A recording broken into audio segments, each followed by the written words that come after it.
Today's Justice Department indictments alleging ongoing Russian efforts to spread disinformation come just 2 months before Election Day. Moscow's attempts to interfere in U.S. and other elections are nothing new, though their tactics and strategy are constantly evolving. Before today's announcement, Special Correspondent Simon Ostrovsky recently sat down with an investigative journalist who spent years uncovering Russian operations about yet another effort to sow doubt and chaos, this time using artificial intelligence. Russia's Foreign Intelligence Service has a new plan to influence Western countries in this election year. Russia's CIA, which goes by its initials too, SVR, plans to use artificial intelligence to mask a sophisticated effort to interfere in a third straight U.S. presidential election. First, a quick tour of 2016. Russia, if you're listening, I hope you're able to find the 30,000 emails that are missing. Russian intelligence hacked the Democratic National Committee and Hillary Clinton's campaign chair. Thousands of emails were then dumped in a coordinated fashion to influence the race. And that's not to mention the operations of Russian troll farms that created thousands of digital sock puppet soldiers to repeat and repeat and repeat messages that boosted Donald Trump at Hillary Clinton's expense. They've declared war, full-scale hot war, information war on the rest of the world. The man who helped uncover this new effort is Christo Grozev, an investigative journalist who's unmasked many intelligence operations. Perhaps most famously, he found the operatives who poisoned the late Russian opposition leader Alexei Navalny in 2020 and helped Navalny, who died in a Russian prison this past February, confront one of his assailants. You've discovered a program that the Russian security services are trying to develop. What is this program actually about?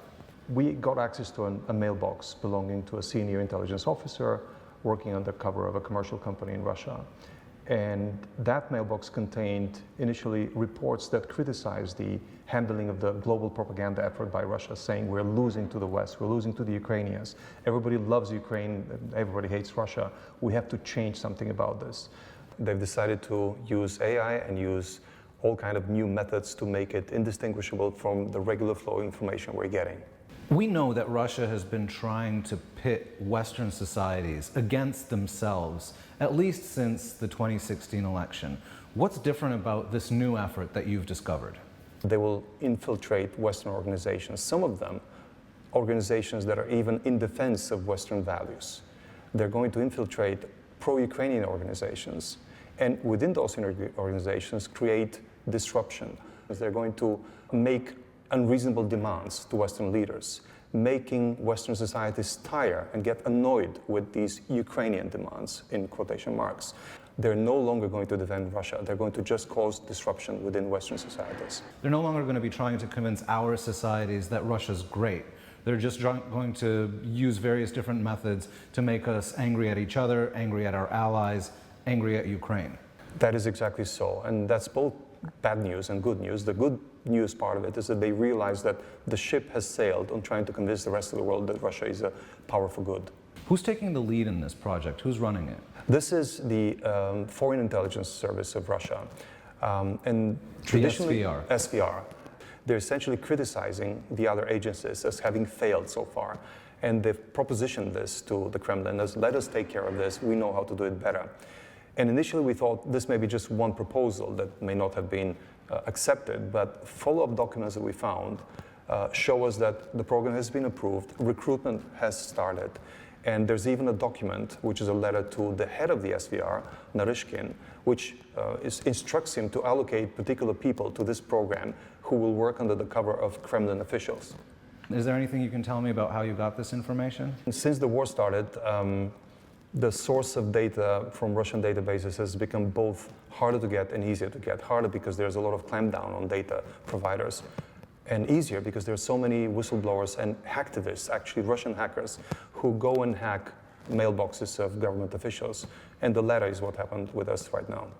The name of the author of the program is Mikhail Kolesov. And interestingly, he admits to being a high-level SVR officer in his own CV that I've made available to you. In his resume. In his resume. Incredible.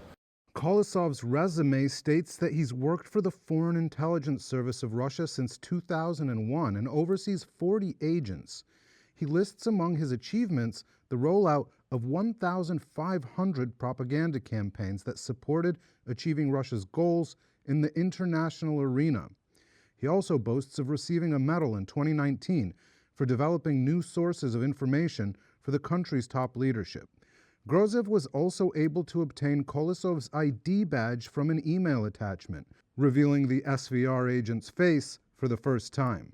Notably, he has two different resumes in his mailbox, one for the common people like you and us, and for the real bosses, he actually admits to having worked for the last 19 years as a senior officer at the SVR. And the SVR officer who is delegated to this program, who's seconded to this program and travels around the world, his name is Andrei Sherbakov. And he has a diplomatic passport, and we expect he will be able to travel to Western Europe and the United States. Maybe not after this program. I read in one of the documents that you got access to that they plan on actually hijacking our personal communication devices. What does that mean? They plan to do insertion of advertising, which is in fact hidden as news, and in this way bombard the target population with things that may be misconstrued as news, but are in fact advertising content. They plan to disguise that advertising content on a person-to-person level as if it is content from their favorite news sites. Now, we haven't seen that in action, but it's an intent, and they claim they've developed the technology to do that. They're very explicit that they're not going to use Russia-related platforms or even separate platforms. They're going to infiltrate the platform that the target already uses. And that is what sounds scary. If they've developed anything like that, then we would not know that one sentence from what we read in the New York Times, for example, has been altered just for you as a reader to mislead you in what the content, the meaning of the article is. Then the target is you and I and the general public. The target is the general public on a mass but custom-made scale. They specifically talk about using AI to customize the message based on the biases and preferences of each individual user. And while before they couldn't do that even with a troll farm run by Prigozhin in St. Petersburg of 10,000 people, because you can only customize it to 10,000 targets. Now with AI you can do that to tens of millions of people. The documents hacked from Kolosov's inbox describe in stilted bureaucratic language an ambitious plan to shake the so-called main adversary, aka the West, to its very foundations by secretly influencing key figures with new disinformation techniques. The text reads, "It is proposed that the theme of our campaign in countries of the main adversary be the stimulation of fear in recipients, the strongest emotion in human psychology." The same team from Russia's foreign intelligence that is behind this global program is doing specific hit jobs on specific enemies of the Russian state. These hit jobs go under the cover program name Ledorub, which means ice pick, because ice pick is what Stalin organized the assassination of Trotsky with last century. And there's no doubt that this is the meaning of this character assassination tool. Now it seems like they're being much more targeted and trying to essentially send disinformation to specific key individuals around a target. They have a term in Russian which is to make him unhandshakeable, somebody that nobody will want to engage with on a day-to-day basis. The program's goals are, of course, much broader than individual Kremlin opponents, and is one more thing for U.S. news consumers to watch for as the election approaches. For the PBS News Hour, I'm Simon Ostrovsky in New York.